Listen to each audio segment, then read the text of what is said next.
Hello friend, आपका स्वागत है आपके अपने यूट्यूब चैनल ऑनलाइन शिक्षण पर। दोस्तों, फटाफट सारे लोग जुड़ जाइए। आपका संडे का टेस्ट नहीं हुआ था साइंस का, है?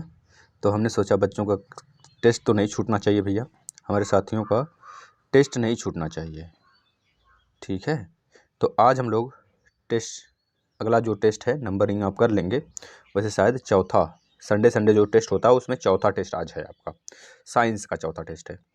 तो आज आप लोग बेहतरीन तरीके से टेस्ट दीजिएगा और इसके मैक्सिमम क्वेश्चन आपके मैक्सिमम एग्जाम्स में आए हुए हैं, है ना? आप उसको थोड़ा सा ध्यान देकर देखेंगे। आपके डीएलएड में भी पूछा गया है, आपके जो अच्छे अच्छे एग्जाम्स होते हैं टीचर्स के उसमें भी थोड़ा बहुत एक आध दो क्वेश्चन यहाँ से है, तो इस वजह से हमने उसको इंक्लूड कर लिया इसमें ही। तो आप लोग ध्यान से सारे क्वेश्चन का आंसर देंगे और लास्ट तक बने रहेंगे। ज़रूरी है लास्ट तक बने रहना। अगर लास्ट तक अंत तक आप बने हैं तो सक्सेस बहुत जल्दी मिलती है और सारे क्वेश्चन आप देख पाते हैं बेटा। इसको ध्यान दीजिएगा, अगर आप लोग लास्ट तक बने हैं तब जाके अच्छे से सारा क्वेश्चन आप सॉल्व कर पाएंगे। तो चलिए फटाफट आप बच्चों को जोड़ लीजिए, थोड़ा सा फटाफट जोड़ लीजिए, सारे बच्चे जोड़ लें, शेयर कर दें। जो बच्चे अभी नहीं आए हैं वो कम से कम आने लगे। अभी आंसर मत करिए आप लोग, अभी तो जुड़ने दीजिए बच्चों को। अच्छा करिए, पहले का क्वेश्चन का आंसर आप करते रहिए आप लोग, है ना? पहले के क्वेश्चन का आंसर आप लोग करते रहिए जितने लोग जुड़े हैं, और थोड़ा सा शेयर कर भी करते रहें। तो हम फिर स्टार्ट कर लेते हैं। चलिए, आप लोग लास्ट में बताएंगे।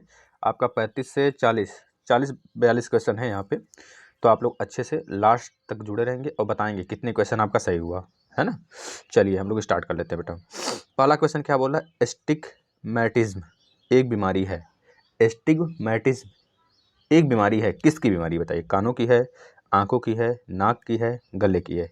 यानी कि एस्टोमैजिज्म किसकी बीमारी है?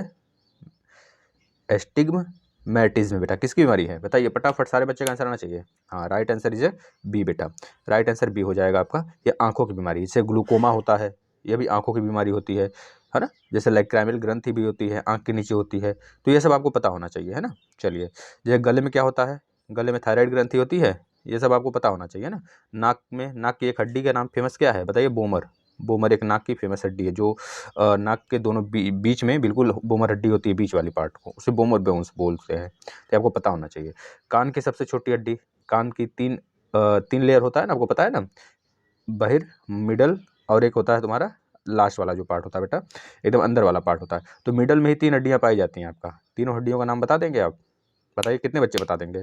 सारे बच्चे बता देंगे तीनों हड्डी का नाम? बताइए बताइए बताइए। स्टेपिस, इनकस, माइलिस, तीनों हड्डी का नाम क्या है? स्टेपिस, माइलिस, इनकस, है ना बेटा? जो आपका स्टेपिस होता है पूरे शरीर का सबसे छोटी हड्डी होती है, सारे बच्चों को पता होगा ये तो। चलिए नेक्स्ट क्वेश्चन, दूसरे क्वेश्चन का आंसर दीजिए। विश्व स्वास्थ्य दिवस कब मनाया जाता है? विश्व स्वास्थ्य दिवस तो सबको पता है कब मनाया जाता है, 7 अप्रैल को ही मनाया जाता है। क्यों मनाया जाता है? क्योंकि इसी समय WHO जो आपका वर्ल्ड हेल्थ ऑर्गेनाइजेशन है उसका गठन हुआ था 7 अप्रैल 1948। 7 अप्रैल 1948 को WHO का गठन हुआ था, ये आपको पता होना चाहिए। WHO का इस समय हेड कौन है बेटा? इस समय हेड कौन है? टेड्रोस एडोनोम, है ना? तो ये सब आपको पता होना चाहिए। नेक्स्ट क्वेश्चन, इसका राइट आंसर ए था बेटा, दूसरे का। तीसरा क्वेश्चन का आंसर दीजिए फटाफट आप लोग। मेलाकोनाइट किस धातु का खनिज है बताइए? तांबा का है कि चांदी का है कि मैग्नीज का, मैग्नीशियम का है कि लोहे का है? बताइए किसका अयस्क है? ओर जिसे बोलते हैं बेटा, ओर, है ना? धातु का खनिज है, ओर बोलते हैं ना। तो मेलाकोनाइट किस धातु का खनिज है? फटाफट सारे बच्चे आंसर करेंगे, सारे बच्चे मतलब सारे बच्चे, एक बच्चा ना छूटे। मेलाकोनाइट बेटा कॉपर का खनिज है, कॉपर, Cu। कॉपर का अच्छा परमाणु क्रमांक कौन बता देगा? कौन बच्चा बता देगा? देखते हैं कितने बच्चे कॉपर का परमाणु क्रमांक बताते हैं। आप लोग को बोला गया था 30 तक, आप किसी न किसी तरह 30 तक पीरियोडिक टेबल में अपना एटॉमिक नंबर याद कर लेंगे भैया, क्रम से याद कर लीजिए आप लोग, है ना? जैसे चांदी का अगर पूछा जाए तुरंत बताएंगे 47 होता है सर चांदी का, है ना? अगर बोला जाए आपको गोल्ड का बताइए कितना होता है परमाणु क्रमांक, तुरंत बता दें आप सर 79 होता है गोल्ड का। और जो उसके आगे एक आ जाता है Hg का 80 होता है सर परमाणु क्रमांक। तो आपको पता होना चाहिए भैया, है ना? पता करिए आप लोग, उसे याद करिए किसी न किसी तरह ट्रिक बना के। चौथा बताइए तो इसका चौथे क्वेश्चन का आंसर सारे बच्चे देंगे। किस अम्ल का उपयोग सीसा संचायक बैटरी में किया जाता है? सीसा संचायक बैटरी में भी किया जाता है बेटा, किस अम्ल का, ये भी बता देंगे आप। और ये बता देंगे सीसा संचायक का मतलब क्या हुआ, बैटरी का मतलब क्या हुआ? जो आपकी बैटरी वगैरह घर में होती है, इन्वर्टर्स वगैरह, तो इन्वर्टर जो बड़े बैटरी होते हैं उसमें सिर्फ साफ साफ ये पूछना चाह रहा है आपसे कि जो बैटरी में आपका एसिड यूज होता है उसका नाम बता दीजिए। तो सारे बच्चे पता है H2SO4 बेटा, H2SO4 यानी कि सल्फ्यूरिक अम्ल, है ना। हाइड्रोक्लोरिक अम्ल तो हमारे पेट में होता है हल्का फुल्का, जो हमारे कलेजे बीमारी जो होते हैं, जो बैक्टीरिया होते हैं उनको मारने का काम करता है ना। नाइट्रिक अम्ल HNO3। इसके बाद एसिटिक अम्ल। एसिटिक अम्ल तो किस में होता है बताइए तो। एसिटिक अम्ल किस में पाया जाता है, क्या सिरके में पाया जाता है? सबका आंसर आना चाहिए। नेक्स्ट क्वेश्चन, 5वें क्वेश्चन का आंसर दीजिए। मनुष्य के शरीर में कितना लीटर रुधिर होता है? थोड़ा बच्चे जुट जाए ना, तो इसके बाद हम थोड़ा सा स्पीड कर लेते हैं अपना, है ना बेटा। थोड़ा आप लोग जोड़ दीजिए सबको, शेयर कर दीजिए। मनुष्य के शरीर में कितना लीटर रुधिर होता है? तो देखिए इसमें 5 से 6 लीटर के बीच में होता है, आपको यह पता होना चाहिए। 5 से 6 लीटर के बीच में मनुष्य के शरीर में ब्लड होता है। अगर 5 से 6 के बीच में 5.5 भी दिया होता तो हम 6 नहीं टिक करते, केवल 5.5 टिक करते, लेकिन इसमें 6 दिया है मैक्सिमम, तो हम 6 लगा देंगे बेटा, 6 लगा देंगे। 6 लीटर होता है रुधिर, है ना। चलिए नेक्स्ट क्वेश्चन। विद्युत धारा का चुंबकीय प्रभाव सर्वप्रथम अवलोकित किया गया था? हेनरी द्वारा, फैराडे द्वारा, ऑस्ट्रेट द्वारा या फिर वोल्टा द्वारा? आपको पता है विद्युत जो धारा बेटा, इसका प्रभाव सर्वप्रथम जो खोजे थे वो कौन पता किया था? इसका प्रभाव फैराडे ने पता किया था ना, तो फैराडे इसका राइट आंसर होगा। राइट आंसर सी बेटा। सारे बच्चे देखिए घबराइए मत आप लोग, बिल्कुल घबरा के आंसर नहीं देना, हमें सही आंसर देना है, थोड़ा सा सोच के देना है। आप लोग को हम कुछ सेकंड देते हैं, 10 सेकंड, उसमें आप सोचा करिए, फिर उसका आंसर दिया करिए बेटा, ठीक है ना। अच्छा, बोल्टा किसकी खोज किए थे आपको पता है? बोल्टा, ये बोल्टा जो है साइंटिस्ट बेटा, किसकी खोज किए थे? ये आप थोड़ा कमेंट करें तो फटाफट, सारे बच्चे कमेंट करें, और जो बच्चों को नहीं पता है वो थोड़ा देखें, है ना। देखिए न्यूरॉन इकाई है, न्यूरॉन किसकी इकाई है? न्यूरॉन्स होता है ना, क्या तंत्रिका ऊतक की इकाई है, क्या एपिथेलियम ऊतक की इकाई है, क्या संयोजी ऊतक की इकाई है, क्या पेशी ऊतक की इकाई है? बताइए किसकी इकाई है न्यूरॉन? न्यूरॉन किसकी इकाई है बताइए तो फटाफट। शाबाश मेरे शेरों, शाबाश शाबाश। किसकी इकाई है बताइए तो? तंत्रिका ऊतक की इकाई है बेटा, तंत्रिका ऊतक की इकाई है, आपको ये पता होना चाहिए तंत्रिका है, ठीक है, याद रहना चाहिए बेटा। ये मैक्सिमम एग्जाम्स में पूछा भी गया है आपका, और आगे भी पूछने की संभावना है। अच्छा, संयोजी ऊतक, 3 संयोजी ऊतक का नाम बता दीजिए। जैसे बोन्स हो गए, ब्लड हो गया, ये सब क्या है बेटा? ये संयोजक ऊतक हैं जो एक दूसरे के मसल्स को कनेक्ट करते हैं, है ना, मतलब कनेक्टिव टिश्यूज जिसे बोलते हैं, उसे संयोजी ऊतक बोल दीजिए। जितने जैसे आपका टेंडन हो गया, लिगामेंट हो गया, है ना, तो ये सब सारे जो हैं इसी के पार्ट आ जाते हैं, इसी के अंदर हम लोग पढ़ेंगे। पेशी ऊतक, पेशी ऊतक में आपको पढ़ाया गया है बहुत अच्छे तरीके से, आप लोग देख सकते हैं इसमें आके बेटा वीडियो में। नीचे आपका अंदर आपका प्लेलिस्ट पड़ा हुआ है, आएंगे प्लेलिस्ट में तो वहाँ पे आपको बहुत सारे सारे वीडियोज़ मिल जाएंगे। वैसे टेलीग्राम पे शेयर हुआ था, है ना, टेलीग्राम से भी आप ले सकते हैं, और उसे अच्छे से देखिए आप लोग। जिन बच्चों का छूटा है वो ज़रूर देखें, और जो बच्चे भूल रहे हैं थोड़ा सा रिवीजन करते रहें भैया, है ना। अब बताइए ब्लैक होल सिद्धांत की खोज किसके द्वारा की गई थी? ये तो सबको पता होगा, हमें पता है, सीवी रमन। बताइए सीवी रमन को जो नोबेल अवार्ड मिला था कब मिला था बेटा? सीवी रमन को कौन बताएगा सीवी रमन को सब नोबेल अवार्ड कब मिला था? 1930 में मिला था बेटा, है ना, पता होना चाहिए आपको। सबसे पहले रविंद्रनाथ टैगोर जी को मिला था, है ना, 1913 में मिला था उनको, है ना, ये बातें पता होना चाहिए। चलिए इसका आंसर क्या हो जाएगा? ब्लैक होल सिद्धांत किसने दिया था बेटा? ब्लैक होल सिद्धांत किसने दिया था? एस चंद्रशेखर ने बेटा, एस चंद्रशेखर, आपको पता होना चाहिए, है ना। चलिए नेक्स्ट क्वेश्चन की तरफ बढ़ते हैं। शरीर में हीमोग्लोबिन का कार्य क्या है? ये तो सिंपल सी बात है, हीमोग्लोबिन की कार्य सारे बच्चों को पता होगा, है ना, ऑक्सीजन का फ्लो करवाना, है ना, यही सब होता है। तो बताइए तो क्या हो जाएगा इसका आंसर? ऑक्सीजन का परिवहन, हम तो बोल दिए आंसर ही। चलिए राइट आंसर ए हो जाएगा बेटा आपका। देखिए जीवाणुओं का नाश करना इसका काम ही नहीं है। रक्त अल्पता का निवारण इसका काम ही नहीं बेटा। लव का उपयोजन थोड़े होता है, इसमें लव खुद मिला होता है बेटा, है ना, याद रखेंगे। आयरन की मात्रा हीमोग्लोबिन में पाई जाती है ना।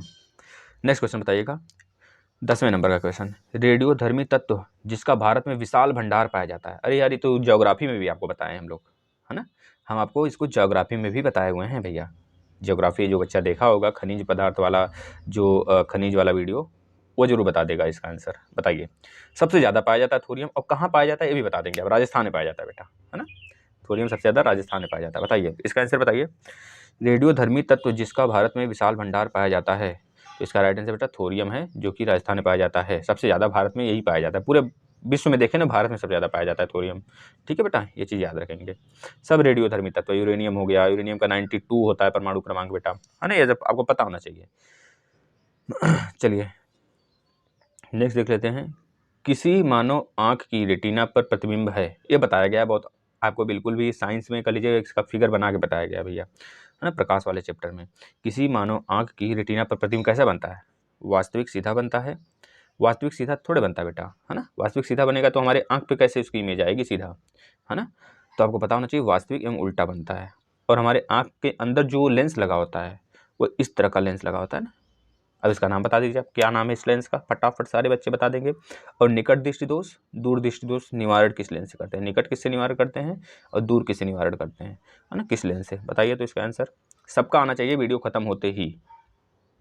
नेक्स्ट क्वेश्चन 12 का आंसर बताइए। फोटोग्राफी में उपयोग किया गया प्रकाश संवेदी यौगिक है। जो फोटोग्राफिक में प्रकाश यूज होता है उसमें संयोजी यौगिक क्या यूज होता है बेटा, यही बताना है आपको। फटाफट सारे बच्चे इसका आंसर बता दें। देख रहे हैं कितने बच्चों का आंसर आ रहा है। देखिए सिल्वर नाइट्रेट तो नहीं होगा बेटा, सिल्वर नाइट्रेट किस लिए यूज होता है आपको पता होना चाहिए। सिल्वर नाइट्रेट कहाँ यूज करते हैं हम लोग, सिल्वर नाइट्रेट, सिल्वर नाइट्रेट कहाँ यूज करते हैं, किसी को पता है। सिल्वर क्लोराइड कहाँ यूज होता है आपको पता है।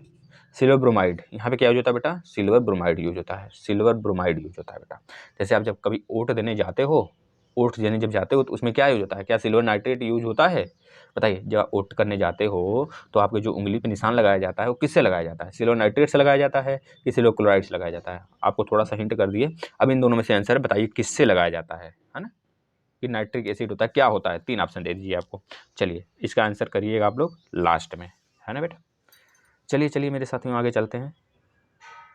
एक बार हर हर महादेव का नारा लगा दीजिए आप, हर हर महादेव, सारे बच्चे बोलेंगे हर हर महादेव, ठीक है बेटा, हर हर महादेव, सबका रक्षा सबका रखवाला, ठीक है बेटा। चलिए नेक्स्ट क्वेश्चन 13 नंबर का क्वेश्चन। हमारे भोजन में संरक्षात्मक रहेगा यहाँ पे, संरक्षात्मक बेटा खाद्य पदार्थ है, बताइए क्या है, क्या वसा एवं विटामिन है, क्या बताइए। विटामिन आप बाहर से नहीं लेते हो, विटामिन तो हम लोग बाहर से लेते हैं ना बेटा, विटामिन कहाँ से हो जाएगा, विटामिन होगा, बताइए बताइए फटाफट सारे बच्चे बताएंगे, सारे बच्चे बताएंगे विटामिन होगा कि नहीं। विटामिन हम बाहर से लेते हैं कि विटामिन में हमारा संरक्षात्मक के लिए यूज होता है। विटामिन हो गया बेटा। और खनिज पदार्थ, लोग बोलते हैं ना पानी को ज़्यादा प्योरीफाई नहीं करो नहीं तो उसमें से खनिज मात्रा चली जाती है, बोन्स जो है कमज़ोर हो जाते हैं, है ना। क्योंकि आजकल लोग क्या करते हैं, बगल में आरओ लगवा लिए हैं और पानी उसी आरओ से पिया जाता है, हम लोग खुद मतलब ऐसा होता है। तो आपको पता होना चाहिए जो आरओ है बेटा उसमें भी सेटिंग का ऑप्शन होता है आरओ में, उसमें सेट करते हैं और उसमें पीएम का लीजिए सेट किया जाता है कुछ, है ना। सेट करने के बाद उसकी जो खनिज की मात्रा होती है बिल्कुल कम कर दिया जाता है। वही अगर हम लोग नलका से पिए, अपने जो हमारे घर में मशीन्स हैं ट्यूबवेल्स हैं उससे पानी पिए ना, तो इससे बोन्स वगैरह भी थोड़े से तंदुरुस्त रहते हैं, है ना। तो अब इसी वजह से बच्चों का बोन्स वगैरह या फिर माताओं का घरे में, माताओं में बहनों का जो बोन्स होता है थोड़ा सा नाजुक हो जाता है, थोड़ा सा इधर उधर हुआ तो कट से बोल जाता है टूट गया भैया, है ना। तो इस वजह से आप लोग थोड़ा सा बचा करिए आरओ का पानी पीने से, पिया करिए लेकिन थोड़ा सा बचा करेंगे कि जिससे कि जो पानी नलका का आता है उसी को गर्म करके पिए, है ना। तो उसमें आपको खनिज मात्रा बहुत ज़्यादा मिलते हैं बेटा, है ना। तो याद रखेंगे विटामिन और खनिज इसका राइट आंसर हो जाएगा। चलिए नेक्स्ट क्वेश्चन की तरफ बढ़ते हैं। 1 ग्राम वाले पदार्थ का तापमान 1 सेंटीग्रेड बदलने के लिए आवश्यक उष्मा की मात्रा को क्या कहते हैं, बताइए क्या कहते हैं। ये बहुत विधिवत बताया गया आपको बेटा, आप पढ़े होंगे गुप्त उष्मा, विशिष्ट उष्मा, कुल ऊर्जा क्या होता है, सारे बच्चों को बताया गया है जब हम लोग उष्मा वाला चैप्टर पढ़ रहे थे। जो बच्चा भैया आंसर नहीं कर रहा है और जिस बच्चे का 40-45 क्वेश्चन है आप लोग लास्ट में काउंट कर लेंगे और इसमें से कम नहीं तो आपको 35 प्लस नंबर लाना है। जो बच्चे का 35 प्लस आ रहा है वो तो ठीक है भैया, नहीं आ रहा है तो आप लोग देखिए वीडियो, बहुत ही ज़रूरत है आप लोग को वीडियो देखने की बेटा, है ना। चलिए बताइए तो इसका आंसर क्या हो जाएगा, क्या हो जाएगा, शाबाश मेरे शेरों, विशिष्ट उष्मा, शाबाश शाबाश शाबाश शाबाश। जिसको जो सही कर रहे हैं वो तो बहुत बेहतरीन तरीके से पढ़े हैं भैया, इतना समझ लीजिए। और गलत करने वाले के लिए भैया हम तो रिक्वेस्ट करते हैं आप लोग आइए प्लेलिस्ट में देखिए, देखने से क्या होगा कि आपका रिवीजन होगा। अगर आप 1 बार देख लिए हैं, 2 बार देख लिए हैं तो इससे आपका रिवीजन होता चलेगा, है ना, आपको आगे बहुत काम आने वाला है। पीतल किसका मिश्रण है बेटा, बताइए पीतल किसका मिश्रण है, क्या जस्ता और टीन का है, क्या तांबा और टीन का है, क्या तांबा और जस्ता का है, क्या तांबा और एल्युमिनियम का है। फटाफट सारे बच्चे आंसर करेंगे, इस चारों ऑप्शन में से क्या राइट होगा। फटाफट सारे बच्चे आंसर करिए, आपको कुछ सेकंड का 10 सेकंड का टाइम दे दिया गया है, आप लोग थोड़ा बताइए बताइए बताइए, सारे बच्चे बताएंगे, सारे बच्चे। तांबे और जस्ता हो सकता है क्या, देखिए जस्ता मतलब जिंक हो गया आपको, और कापर क्या हो गया बेटा, तांबा हो गया। तो बताइए क्या हो गया। देखिए पीतल को हम लोग क्या बोलते हैं, ब्रॉस बोलते हैं, ब्रॉस, ठीक है। कांसा, कांसा एक होता है बेटा उसे ब्रॉन्ज बोलते हैं। तो याद रखिएगा ब्रॉन्ज में ZE आ रहा है लास्ट में तो उसमें जिंक आएगा, सॉरी उसमें जिंक नहीं आएगा, उसमें जिंक नहीं आएगा ब्रॉन्ज में। और जो ब्रॉस है मतलब पीतल जो है उसमें जिंक मिला होता है, इस तरह आप याद कर लेंगे। जिसमें ब्रॉस इंग्लिश में अगर पढ़ेंगे थोड़ा सा आसान हो जाता है। ब्रॉस मतलब पीतल होता है बेटा, ब्रॉस मतलब पीतल होता है। इसमें जिंक मिला होता है क्योंकि इसके लास्ट में ब्रॉस आ रहा है, और जिसमें ब्रॉन्ज आएगा उसमें जिंक नहीं होता है, और कॉपर दोनों में कॉमन होता है। ये चीज़ आपको पता होना चाहिए, है ना। जो कॉपर होता है, कॉपर और टीन हमारा किस में होता है बेटा, ब्रॉन्ज में होता है। ब्रॉन्ज मतलब कांसा में होता है कॉपर और टीन, और कॉपर और जिंक हमारा पीतल में होता है, यानी कि किस में होता है, किस में होता है, किस में होता है बेटा, बताइए, ब्रॉस में होता है। ये चीज़ याद रखेंगे।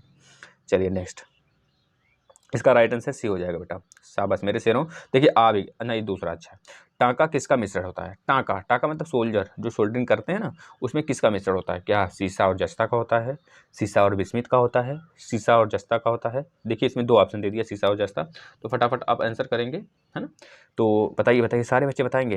देखिए अधिकतर बच्चे ए और सी में सी और दोनों कर सकते हैं, क्योंकि ये गलत है ना, ये तो गलत है, इस दोनों में से कोई नहीं। अच्छा आप बता दीजिए, इन दोनों में से बता दीजिए, बी और डी में से बता दीजिए। चलिए आपका दो ही आंसर दे, दो ही ऑप्शन आपके पास है, बताइए। अब दो ऑप्शन से तो खेल जाना चाहिए भैया, खेलिए खेलिए फटाफट बेटा। बिल्कुल पढ़ाई को थोड़ा सा स्ट्रेस नहीं लेना है, आप आराम से मजे करते हुए पढ़िए। बताइए सीसा और बिस्मिथ होगा कि सीसा और टीन होगा, सारे बच्चे बताएंगे सीसा और टीन होगा। शाबाश मेरे शेरों, सीसा और टीन हो जाएगा। ठीक है, आप लोग देखिए कुछ लोग बच्चे हैं जो कि गलत ना करें भैया, गलत बिल्कुल ना करें। आप लोग इसका आंसर बताएंगे, आप लोग 17 का आंसर बताइए क्या होगा। सोडा वाटर बनाने के लिए कौन सी गैस प्रयुक्त की जाती है, सोडा वाटर बनाने के लिए। अब सोडा वाटर बनाना है तो क्या यूज होगा, बताइए आप। हम लोग को जब गैस मतलब बन जाता है तो हम लोग क्या करते हैं, थोड़ा सा सोचेंगे, दिमाग लगाएंगे तो बता देंगे इसका आंसर खट से। बताइए, तो एक कार्बन मोनोऑक्साइड कहाँ आएगा, इसको तो पहले काटिए। और यह क्यों आएगा, यह नाइट्रोजन का तो काम ही नहीं कुछ। और SO2 भैया पॉल्यूशन, यह क्यों आएगा, CO2 ही तो आएगा, CO2 भी तो रहता है उसमें, जैसा कि आपको पता है। जो जो आपका कह लीजिए कि जो आप कह लीजिए कि जो आप सांस लेते हो बेटा, उसमें क्या होता है, जब हमारे पेट में जाता है और स्पेस बन जाता है। अगर हम लोग जिस दिन खाना नहीं खाए हैं, मान लीजिए जिस दिन हम लोग खाना नहीं खाएं, जिस दिन खाली हम लोग भूखे रहें पूरे दिन, मान लीजिए पूरे दिन भूखे हैं, तो उस समय क्या होता है, हम लोग गैस बनता है ज़्यादा। क्यों, क्योंकि उस समय हमारे पेट में CO2 जो हवा होता है बेटा वो भर जाता है, और स्पेस मतलब कि एक तरह से कह लीजिए बबल होता है।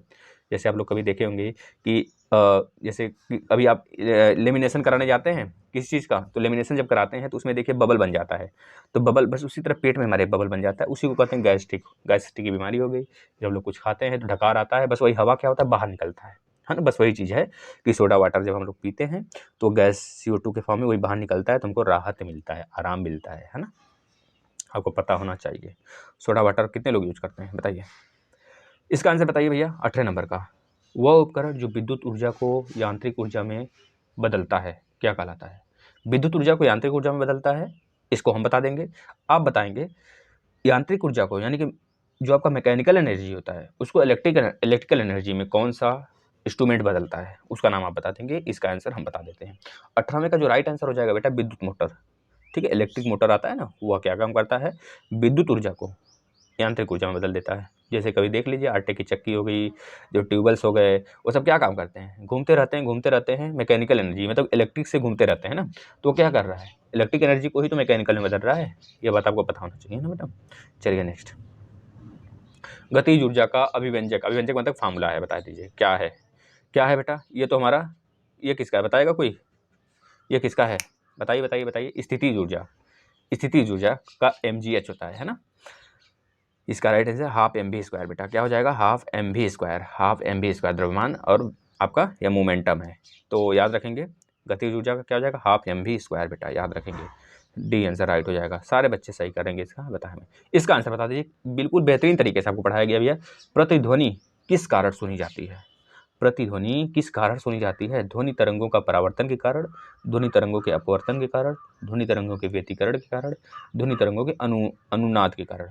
भैया व्यतिकरण तो ध्वनि तरंग में होता ही नहीं है, तो व्यतिकरण कहाँ से हो जाएगा, व्यतिकरण तो प्रकाश के किरण में होता है ना, व्यतिकरण ध्रुवण जैसे हमारे लाइट रेज में होता है ना। आपको पता होना चाहिए, आपको पता होना चाहिए बेटा। इसके बाद ये क्या हो जाएगा आपका, हाँ, तो ध्वनि तरंगों का क्या हो जाएगा बेटा, सारे बच्चे आंसर देंगे। प्रतिध्वनि किस कारण सुनी जाती है, ध्वनि तरंगों के परावर्तन के कारण सुनी जाती है भैया। जब वो रिफ्लेक्ट होता है दीवार से लड़के, आपको बताया गया था कितना डिस्टेंस था, 16.6 था, और कितना कितने सेकंड तक हमारे कान में रहता है ध्वनि, 1/4 17 तक बेटा। ये आपको सारी बातें बताई गई है, ये डिस्टेंस बताया गया है, इतने से आपको क्लियरली जो होगा प्रतिध्वनि सुनाई देती है और एक बेटे 17 सेकंड तक हमारे कान में बनी रहती है ना। ये सारी बातें आपको बताई गई है, थ्योरी वाला क्लास आप करिए। नेक्स्ट क्वेश्चन, पानी से भरे एक बर्तन में बर्फ का एक टुकड़ा तैर रहा है। पूरी बर्फ के पिघलने पर बर्तन का जल स्तर क्या होगा? बढ़ेगा, घटेगा, अपरिवर्तित रहेगा? कोई नहीं। बताइए इसका आंसर क्या हो जाएगा? सारे बच्चे आंसर करेंगे। क्या बढ़ेगा, क्या घट जाएगा, क्या अपरिवर्तित रहेगा, क्या कोई नहीं? इसमें से क्या आंसर सही होगा? सारे बच्चे बताएंगे। देखिए बता, बर्फ का जो बर्फ जब पानी ठोस बन जाता है बेटा, जल, तो उसका जो आयतन होता है ना, उसका आयतन बढ़ जाता है, लेकिन घनत्व तो उसका घट जाता है। घनत्व घटने की वजह से वो तैरता रहता है ऊपर, पानी के ऊपर, ठीक है ना। बस यही कारण होता है कि वो पिघल जाए, चाहे बर्फ पूरा का पूरा बन जाए, इस वजह से वो उतना ही जगह घेरेगा जितना पहले घेरता था। मतलब अगर गिलास में है, तैर रहा है, तो अपना स्पेस तो पहले से बना रखा है ना। जब पहले से बना रखा है तो कहाँ से? आर्किमिडीज का सिद्धांत आप पढ़े होंगे। आर्किमिडीज ने बताया था, आर्किमिडीज ने एक सिद्धांत दिया था, उसको हम कभी आपको बता देंगे, चर्चा करेंगे उसकी। यहाँ पे आप लोग बस इसका आंसर बता दीजिए, क्या होगा इसका आंसर? पूरी बर्फ के पिघलने पर बर्तन का जल स्तर अपरिवर्तित रहेगा बेटा। वो तो अपरिवर्तित ही रहेगा ना, कहाँ से चेंज होगा? पहले जितना था, जितना बर्फ के रहने से जितनी पानी ऊपर थी, उतने अगर वो पिघल जाता है बर्फ उसमें, तब भी पानी उतना ही रहेगा बेटा, है ना। याद रखेंगे इस चीज़ को। तो अपरिवर्तित हो जाएगा आपका राइट आंसर इसमें 21 का सी। नेक्स्ट क्वेश्चन, दो समांतर दर्पणों के बीच धातु के एक गोले को रखा जाता है, इससे बने प्रतिबिंबों की संख्या कितनी होगी? देखिए इसमें ना ही कोई एंगल पूछा है आपसे, बस समांतर पूछा है। समांतर जब भी पूछेगा तो आप याद करेंगे, जब आप बाल कटवाने जाते हैं नाई के दुकान पे, याद है कि नहीं, तो उस समय आपकी प्रतिबिंब कितनी बनती है? आपको पता है कुछ? कितना प्रतिबिंब बनता है?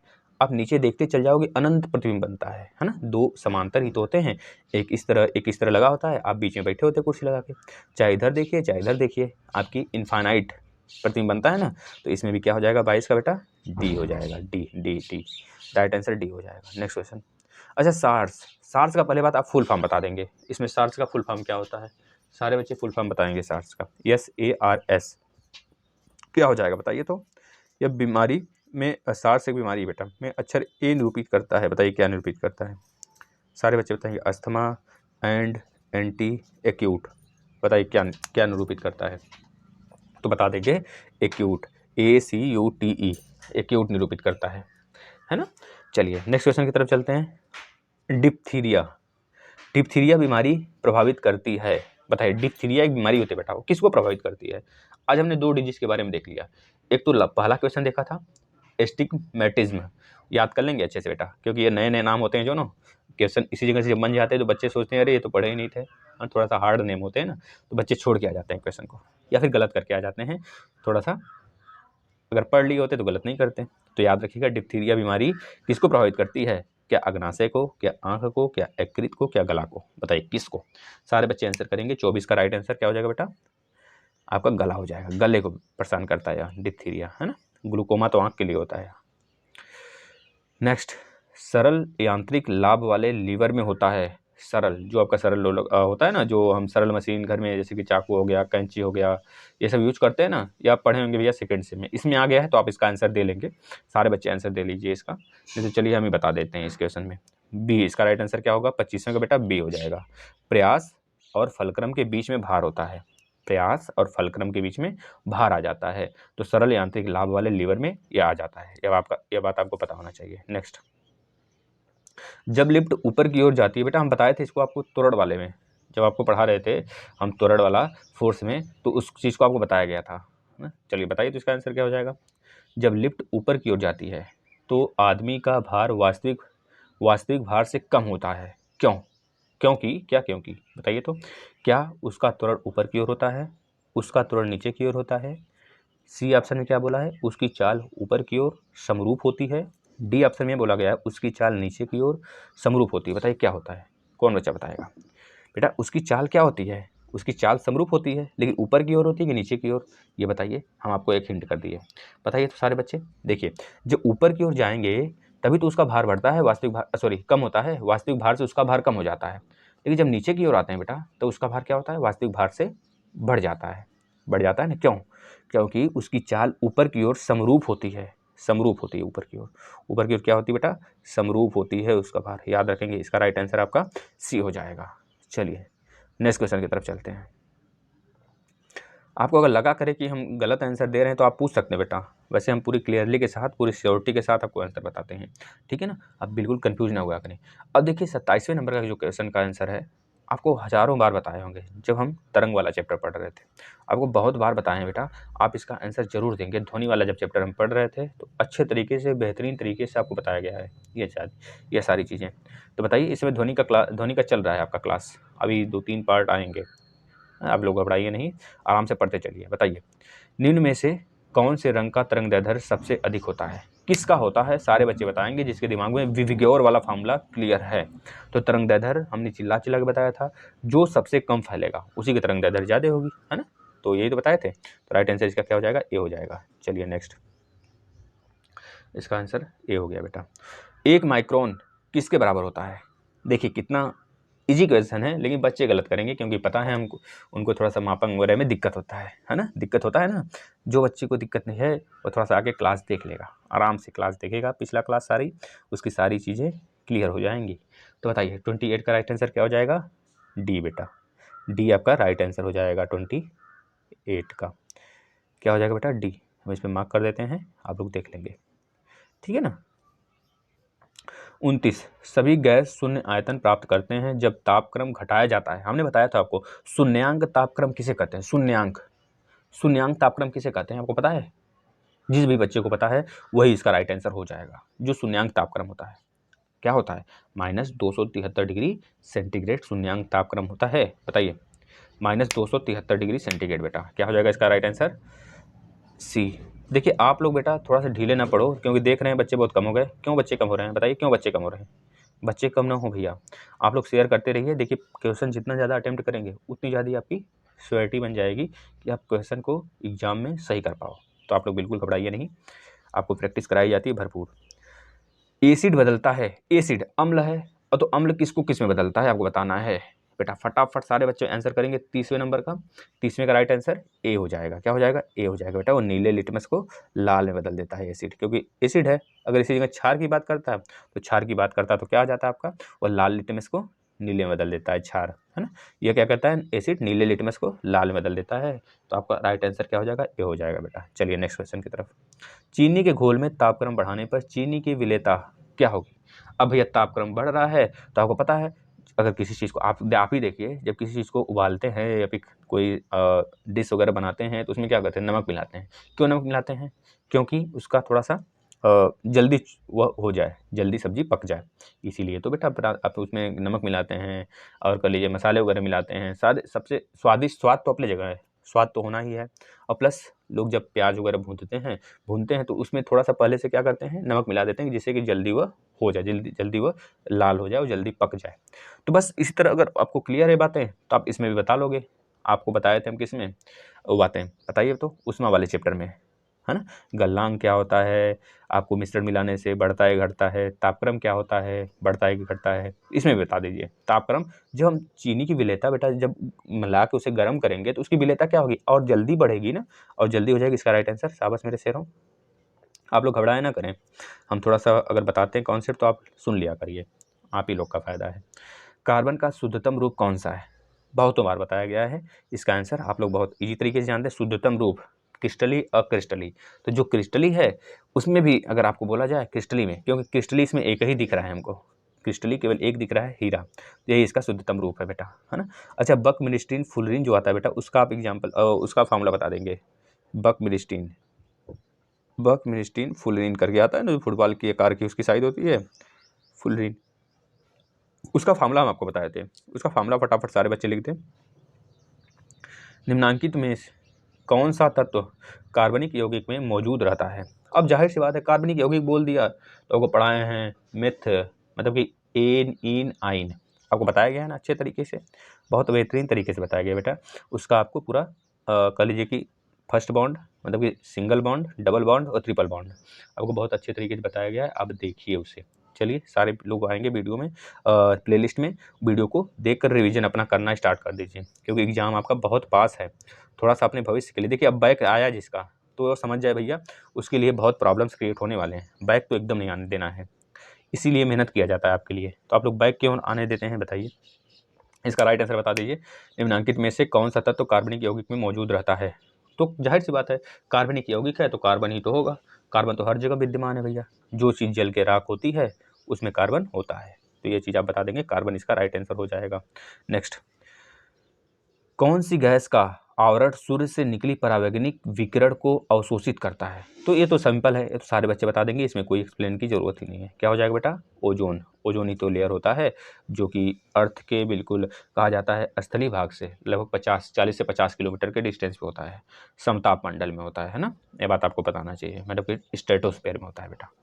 याद रखेंगे, हमारे पास 5 मंडल हैं, 5 मंडल का दूसरा जो मंडल है, जो समताप मंडल के नाम से जाना जाता है, उसमें स्थित होता है बेटा, उस लेयर में। चलिए नेक्स्ट क्वेश्चन, मायोपिया आँख किसके प्रयोग द्वारा ठीक किया जा सकता है? अब यह पता होना चाहिए मायोपिया किसे कहते हैं आपको। मायोपिया क्या निकट दृष्टि दोष को कहते हैं, क्या मायोपिया दूर दृष्टि दोष को कहते हैं? देखिए, हाइपर माइट्रोपिया होता है उसको कहते हैं दूर दृष्टि दोष, और जो मायोपिया होता है उसे निकट दृष्टि दोष कहते हैं। तो आपको ट्रिक बताया गया था बेटा, मायोपिया मतलब निकट दृष्टि दोष, निकट 3 अक्षर का है तो 4 अक्षर के लिए 4 अक्षर के पास जाएगा अपना। तो 4 अक्षर का क्या है? अवतल लेंस। दर्पण नहीं, दर्पण नहीं भैया, दर्पण नहीं, गलती नहीं करिएगा, अवतल लेंस हो जाएगा इसका राइट आंसर, है ना। चलिए नेक्स्ट क्वेश्चन की तरफ। अच्छा, यहाँ से नंबरिंग नहीं है बेटा, नंबरिंग नहीं है तो आप ध्यान देंगे, थोड़ा सा नंबरिंग कर लेंगे, 35 के बाद जितना भी आएगा आप नंबरिंग कर लेंगे। चलिए इसका बताइए, एक लड़की झूले पर मतलब झूल रही है, झूला झूल रही है, इसके कहने का मतलब एक लड़की है, झूला झूल रही है। यदि वह खड़ी हो जाती है, यदि वो खड़ी हो जाए तो झूलने का आवर्तकाल क्या हो जाएगा? आपको बताया गया था बेहतरीन तरीके से, T=2 पाई रूट में L/G वाला फार्मूला याद करिए, बताया गया था बेटा। मास पे तो बिल्कुल डिपेंड नहीं करता है, तो L पे लेकिन डिपेंड करता है। तो क्या हो जाएगा, क्या हो जाना चाहिए बताइए फटाफट, सारे बच्चे इसका आंसर बताएंगे। ठीक है, सारे बच्चे बताएंगे भैया, एक भी बच्चा ना छूटने पाए। इसका राइट आंसर सारे बच्चे बताएंगे। क्या हो जाएगा? 5वें का बी हो जाएगा, घट जाएगा उसका आवर्तकाल। क्या हो जाएगा बेटा? घट जाएगा। शाबाश मेरे शेरों। चलिए, जिन बच्चों का गलत आ रहा है वो थोड़ा सा देखें। यूरिया NH2CO NH2 यूरिया का फार्मूला हो जाता है ना, NH2CO NH2। तो यूरिया में जो नाइट्रोजन होता है बेटा, उसकी मात्रा कितनी % होती है? तो मैक्सिमम बता देंगे आप, 46% होती है। कितनी % होती है? 46% होती है। चलिए नेक्स्ट क्वेश्चन की तरफ। कुत्तों में गुणसूत्रों की संख्या होती है, कुत्तों में जो होती है गुणसूत्रों की संख्या कितनी होती है? सारे बच्चे बताएंगे, सारे बच्चे बताइए गुणसूत्रों की संख्या कुत्तों में कितनी होती है। अच्छा, मक्खी में कितना होता है? गुणसूत्रों के साथ हम लोग में कितना होती है? हम लोग में, मैन में कितना होता है बताएंगे? 46 होती है, यानी कि 23 जोड़े होते हैं, 23 जोड़ा होता है, टोटल 46 होता है ना। आपको पता हुआ ना बेटा। चलिए इसका बता दीजिए। अच्छा, मक्खी में कितना होता है? मच्छर में देखिए कितना होता है, मच्छर में 6 होते हैं, मक्खी में इसका जस्ट डबल 12 हो जाता है गुणसूत्रों की संख्या। तो इसमें कुत्तों में कितना होता है? कुत्तों में कितना होता है भैया? 78 होता है। अब 48 पता है किस में होता है? आलू हो गया, तंबाकू मतलब कि जो आपका टोबैको हो गया, टोबैको पोटैटो दोनों याद कर लीजिए, इंग्लिश नेम याद कर लीजिए, टोबैको पोटैटो दोनों में 48 होता है ना, याद रखेंगे इस तरह। पारे का प्रतिरोध शून्य होता है। अच्छा, ये क्वेश्चन थोड़ा सा ना अच्छा क्वेश्चन है, इसको ध्यान से करिएगा नहीं तो गलत करेंगे आप। इसके लिए फार्मूला भी आपको बताया गया है ना। तो आप प्रतिरोध वाला फार्मूला देख सकते हैं, जो हम आपको C और K ये सब का बताए थे ना, संबंध वगैरह, तो उसमें जरूर बताए थे, आप देखिएगा थोड़ा सा, है ना, उस बारे वीडियो को। इसमें अधिकतर बच्चे शून्य लगाएंगे, लेकिन शून्य नहीं होता बेटा इसका राइट आंसर क्या हो जाएगा आपका? जो पारे का प्रतिरोध शून्य होता है, इसमें किस में होता है? इसका राइट आंसर आपका C हो जाएगा, हाँ। 4 केल्विन याद रखेंगे। केल्विन क्या है? आपके ताप का मात्रक है ना, याद रखेंगे बेटा। मेथेनॉल को कहते हैं, मेथेनॉल को क्या कहते हैं? ग्रेन एल्कोहल कहते हैं। ग्रेन एल्कोहल अच्छा किसको कहते हैं बता दीजिए। इसका राइट आंसर हम आपको बता देते हैं, इसका राइट आंसर हो जाएगा वुड एल्कोहल, वुड एल्कोहल बेटा। और ग्रेन एल्कोहल किसको बोलते हैं बेटा? उसका नाम बता देंगे आप फटाफट। हमने याद करिए, जब आपको single bond, double bond, triple bond जब पढ़ा रहा था उसमें बताया था, तो आप देख सकते हैं वीडियो। यह बताइए, ये क्वेश्चन बहुत ही आसान क्वेश्चन है, बेहद आसान क्वेश्चन है। साधारण लोलक के समय को दोगुना करने के लिए धागे की लंबाई कितनी होनी चाहिए? तो आपको बता देते हैं डायरेक्ट इसका आंसर हम। देखिए, T=2 पाई रूट में L/G हो गया। तो इसमें हम अगर G को और 2 पाई को हटा देते हैं, तो अगर हम इसको देखें, T क्या है? T का मतलब क्या है बेटा? T is directly proportional to root L हो गया। तो अगर हम इसको और आगे सॉल्व करें, तो T का मतलब क्या? दोनों तरफ को रूट हटा दें, मतलब दोनों तरफ स्क्वायर ले लें, तो T का स्क्वायर बराबर L हो जाएगा, बराबर L हो जाएगा ना। तो इसमें क्या बोला है? साधारण लोलक के समय को दोगुना कर दें। जब समय को दोगुना करेंगे, मतलब पहले 1 था तो मान लीजिए 2 कर दिए, तो 2 का स्क्वायर मतलब क्या? 4। तो आपका जो लोलक की लंबाई होगी, धागे की लंबाई होगी, वो कितने हो जाएगा, 4 गुना हो जाएगा। तो इसका राइट आंसर सी हो जाएगा, है ना। चलिए इसको आप एक बार अपने से करिएगा, बहुत अच्छा क्वेश्चन, इस तरह के क्वेश्चन हो जाते हैं। इसका आंसर बताइए। प्रत्येक 1 डिग्री सेंटीग्रेड ताप बढ़ाने पर वायु में ध्वनि का वेग बढ़ता है, कितना बढ़ता है। बहुत बेहतरीन तरीके से बताएं बेटा, बहुत अच्छे तरीके से आपको बताया गया है। ऐसे क्वेश्चन जो कह लीजिए कि इस तरह होते हैं क्वेश्चन की मानक वाले हो गए, जैसे कि कोई डाटा वाला क्वेश्चन हो गया, तो ऐसे क्वेश्चन बिल्कुल भी हमको 1 नंबर दे के जाता है।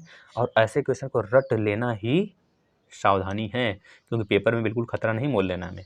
पेपर तो लाइफ में मतलब कि एक ही बार होता है, या फिर कह लीजिए मैक्सिमम कम चांस मिलते हैं पेपर के, जैसी स्थिति बनी हुई है। तो आप लोग बिल्कुल भी चूका ना करें, तुरंत फोड़ के आया करें ऐसे क्वेश्चन को देखा करें। तो इसका राइट आंसर, शाबाश मेरे शेरों, देखिए कुछ लोग सही दे रहे हैं, 0.6 मीटर प्रति सेकेंड बेटा, याद रखेंगे, है ना। तो इस तरह के जो ध्वनि का वेग होता है 0.6 मीटर प्रति सेकेंड से बढ़ता है। मानक दाब है, अच्छा मानक दाब कौन बताएगा, कितने बच्चे हैं मानक दाब, इसका आंसर सही देने वाले हैं, कितने बच्चे हैं बताइए, हम बता देते हैं इसका आंसर। पारे का 760 मिलीमीटर बेटा, यह मानक दाब के अंतर्गत आता है, याद रखेंगे। अच्छा वायुमंडलीय दाब किससे मेजर करते हैं, सारे बच्चे कमेंट करेंगे वायुमंडलीय दाब किससे मेजर करते हैं। बेहद आसान क्वेश्चन है, लेकिन कभी कभी आसान क्वेश्चन ही गलत हो जाते हैं। हमारे साथ बहुत बार घटा है यह दुर्घटना भैया, तो आप लोग थोड़ा सा संभल के रहें। हाँ, जब प्रकाश वायु से कांच में जाता है तो क्या होता है बताइए। देखिए जब वायु से कांच में जा रहा है, कांच से वायु में कहता तो हम मान लेते कि तरंगदैर्ध्य बढ़ जाता है, लेकिन जब वायु से कांच में जा रहा है, वायु विरल है और कांच सघन है, तो आपको पता है विरल से जब सघन में जाते हैं, जब विरल से सघन में जाते हैं तो अविलंब की ओर झुकते हैं। जब अविलंब की ओर क्यों झुकते हैं, क्योंकि उसका वेग कम हो जाता है, और वेग को ही बोलते हैं तरंगदैर्ध्य, मतलब कि तरंगदैर्ध्य भी एक तरह से आपका वेग ही तो है। तो याद रखेंगे, याद करेंगे बेटा, इसका तरंगदैर्ध्य क्या हो जाएगा, घट जाएगा तरंगदैर्ध्य। बी राइट आंसर आपका हो जाएगा भैया, इसका बी राइट आंसर हो जाएगा। चलिए नेक्स्ट क्वेश्चन की तरफ चलते हैं। एस्कॉर्बिक एसिड किस विटामिन का नाम है, ए बी सी डी, आपको टिक बताया गया था, रथ पर एक टॉपी, रथ पर, तो आर से हो जाएगा ए का, और मतलब कि रथ पर एक टॉफी बेटा ना, रथ रथ र से किसका रासायनिक नाम होगा, ए का, और थ से थायमिन हो जाएगा आपका बी का, रथ पर को साइलेंट कर दीजिए, पर एक हाँ, ए से ascorbic acid A B C number पे आ रहा है, तो सी इसका राइट आंसर हो जाएगा, विटामिन सी बेटा, इस तरह याद कर लेंगे, विटामिन सी। अच्छा बताइए विटामिन डी क्या हमारे शरीर में होता है कि हम प्रकाश के सनलाइट से लेते हैं, सारे बच्चे बताएंगे। देखिए इसमें थोड़ा सा क्लू है बेटा, हमने क्या पूछा है, क्या हमारे शरीर में, लोग बोलते हैं प्रकाश की जब लाइट लेते हैं, धूप लेते हैं, तो उसके बाद ग्रुप डी मिलता है हमें, तो बताइए क्या ऐसा होता है हमारे शरीर में पहले से स्टोर होता है, कि हम जब सन की लाइट में बैठते हैं या फिर सन जो धूप लेते हैं तभी हमारे बॉडी में आता है, बताइए, सारे बच्चे बताएंगे इसका आंसर क्या होना चाहिए। चलिए तो नेक्स्ट क्वेश्चन की तरफ चलते हैं। ध्वनि किस रूप में यात्रा करती है, ये तो बेहतरीन तरीके से आपको बताया गया है जब आपको पढ़ा रहे थे मैकेनिकल वेव्स, अनुप्रस्थ तरंगों के रूप में, अनुदैर्ध्य तरंगों के रूप में, स्थिर तरंगों के रूप में, या फिर इनमें से कोई नहीं। इसका राइट आंसर क्या हो जाएगा, देखिए आपको बताए थे इसमें भी ध आ रहा है, इसमें भी ध आ रहा है ना, तो अनुदैर्ध्य हो जाएगा बेटा। आपको एक ट्रिक बता दिया गया था, कभी काल के अगर आप कॉन्सेप्ट भूल जाओ तो इस तरह ट्रिक से पकड़ लो कि ध्वनि जो किरण होती है, ध्वनि तरंगें जो होती हैं वह अनुदैर्ध्य तरंगें होती हैं, लेकिन जो प्रकाश तरंगें होती हैं, चुंबकीय तरंगें होती हैं, एक्स रे होता है, गामा रे होता है, यह सब के सब दोनों तरीके से अपना, एक तरह से कहिए दोनों तरीके से अपना तरंग का गुण प्रदर्शित करती हैं। अनुप्रस्थ तरंगें भी होती हैं, अनुदैर्ध्य तरंगें भी होती हैं, है ना, याद रखेंगे।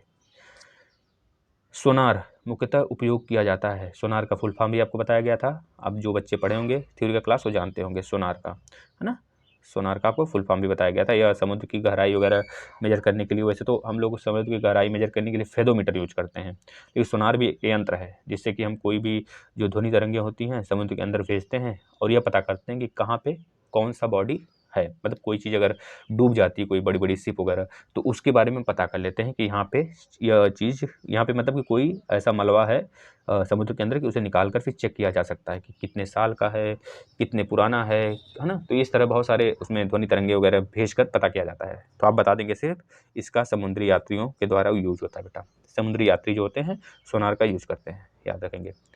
सूर्य में नाभिकीय ईंधन होए, सूर्य में नाभिकीय ईंधन क्या होता है आपको पता है, हाइड्रोजन 79% होता है, 79% होता है। और 24% के आसपास में 24 से 25% आपका क्या होता है, हीलियम होता है। तो हीलियम को ही बोलते हैं क्या, नाभिकीय ईंधन बोलते हैं बेटा, सूर्य का नाभिकीय ईंधन बोलते हैं। नाभिकीय संलयन क्रिया द्वारा सूर्य की एनर्जी बनती है ना, तो आपको पता होना चाहिए नाभिकीय ईंधन हीलियम को बोलते हैं, है ना। चलिए नेक्स्ट एंड लास्ट क्वेश्चन, शरीर के द्वितीय सबसे बड़ी ग्रंथि का नाम बता दीजिए। द्वितीय सबसे बड़ी ग्रंथि, शरीर की बात कर रहा है, ध्यान से आप करेंगे इसका आंसर, है ना। क्या हो जाएगा, क्या हो जाएगा, क्या हो जाएगा राइट आंसर, देखिए आप लोग घबराइए नहीं भैया, इसका राइट आंसर आप लोग बताएंगे। बताइए बताइए बताइए, सारे बच्चे बताएंगे। क्या यकृत होगा यानी लीवर, क्या स्टमक होगा, क्या हमारा गुर्दा होगा, क्या अग्नाशय होगा, बताइए। अग्नाशय होगा, इसका राइट आंसर क्या हो जाएगा भैया, अग्नाशय, पेनक्रियाज जिसे बोलते हैं। ये चीज़ आपको पता होना चाहिए। यह रहा आपका क्वेश्चन सारा। आप लोग अपने साथ साथ थोड़ा सा और बच्चों को शेयर करते चलें, उनको भी बताते चलें कि टेस्ट वगैरह हो रहा है, तो उनको थोड़ा सा पहुँचाएँ उनके तक, है ना। क्योंकि आगे भर्ती जो आने वाली है, अगर आपकी बैक नहीं लगेगी तो बहुत अच्छा है भैया, बैक बिल्कुल ना लीजिए आप लोग, और बेहतरीन तरीके से पढ़ते चलिए। जिस तरीके से आपको पढ़ाया जा रहा है, जिस तरह के कंटेंट दिए जा रहे हैं, आप एक तरह से आपके लिए बहुत कुछ किया जा रहा है, और आगे भी प्लान किया गया है। टेट के भी क्लास चलाए गए हैं। आप लोग बिल्कुल चिंता छोड़िए, पढ़ाई पर लग जाइए, ठीक है, और बेहतरीन तरीके से पढ़ाई करिए। चलिए, धन्यवाद दोस्तों।